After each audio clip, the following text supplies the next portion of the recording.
fishing trips included. It was May, and therefore the breeding season.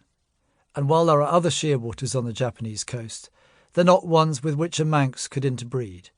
So he or she, they never found out which, simply flew low over the beach houses at night, making the eerie devil call for which they're famous back in their British breeding grounds, looking for a mate, or worse still, searching for an imaginary chick. At one particular house, it kept striking the awning of the balcony and then landing until the kindly owner took it in to protect it from the local cats and released it to fly the next day.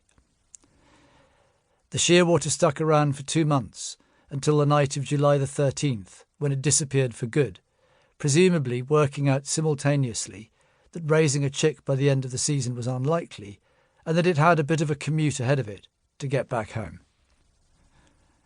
With no ring and no tracking information, we don't know exactly what happened to it, although with a 92% survival rate between years for adult shearwaters, there is a reasonable chance that it at least got back to more familiar shores.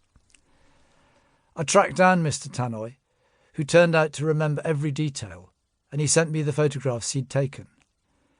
He also told me that almost exactly 7 years later, on July the 16th, 2011, another one had been identified from a ferry off the coast of the Miyagi prefecture, well up to the north of the country, but then no more. We may not know any further details about that Sioux City bird, but we can guess with some certainty that she, if that's what we would like her to be, had once emerged from an egg inside a burrow on an island off the west coast of Britain and Ireland, and that, after 60 days or so, her parents quietly abandoned her. We know that 10 days later, starving, and having lost 30% of her body weight and preened her own downy feathers away, she would have stumbled out of her burrow one windy night, found the highest point in reasonable proximity, flapped her wings, and risen up into the darkness. We know that from that point she would not have touched land again for 4 years or more, and that she would have ceaselessly roamed the oceans, possibly covering 40,000 miles each year. We know that, on her first flight, a mix of genetic coding, smell, sight, sound, sun, stars, and magnetic field would have guided her, not yet 10 weeks old, down past the Bay of Biscay, past the dusty coast of Morocco and the Canary Islands, and down to Senegal, fishing from time to time, but mainly travelling.